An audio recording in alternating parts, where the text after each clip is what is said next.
The Watts family appeared to have everything: a beautiful home, successful business, and two precious daughters. Chris Watts was described by neighbors as the perfect husband and father, but behind the social media smiles, a darkness was growing that would shock the world. Suburban Colorado home with manicured lawn, family photo showing Chris, Shanann, and two young daughters smiling. Shanann Watts worked tirelessly to build their dream life, selling health products and documenting their happiness online. She was 15 weeks pregnant with their son, Nico, when everything changed. Her Facebook posts showed a woman deeply in love with her family and excited about their future. Split screen: Shanann's glowing pregnancy photos versus her enthusiastic social media videos about their life. At 1:48 a.m., Shanann returned from a business trip to Arizona, exhausted but happy to be home. Security footage shows her friend dropping her off at the house where her husband and daughters were sleeping. It would be the last time anyone would see her alive. Dark suburban street at night, porch light illuminating front door, timestamp showing 1:48 a.m. When Shanann missed a doctor's appointment the next morning, her friend Nicole knew something was wrong.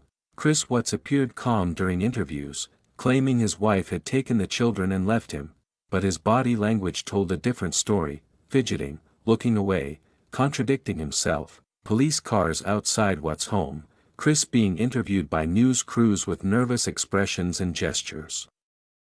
Chris Watts failed a polygraph test and his story kept changing with each interview.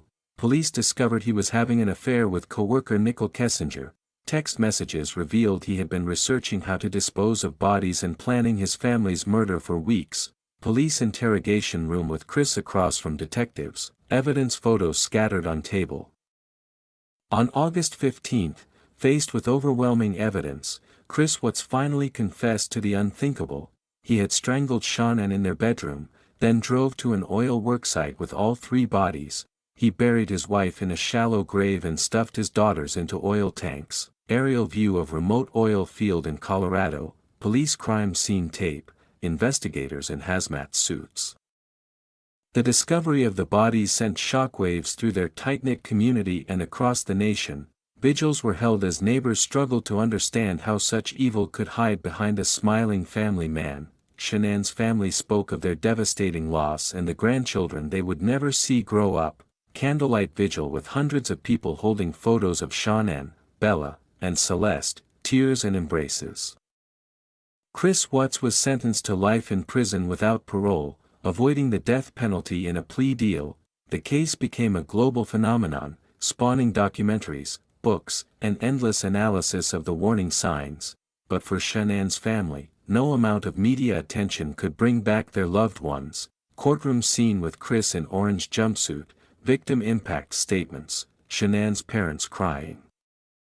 Today, Shanann, Bella, Celeste, and baby Nico are remembered not for how they died, but for how they lived. Their story serves as a reminder to trust our instincts and that evil can hide behind the most ordinary faces. In the end, love and truth prevailed over lies and violence. Memorial garden with 4 white crosses, photos of the family in happier times, sunset lighting creating peaceful atmosphere. Today, Shanann, Bella, Celeste, and baby Nico are remembered not for how they died, but for how they lived. Their story serves as a reminder to trust our instincts and that evil can hide behind the most ordinary faces. In the end, love and truth prevailed over lies and violence. Memorial garden with 4 white crosses, photos of the family in happier times, sunset lighting creating peaceful atmosphere.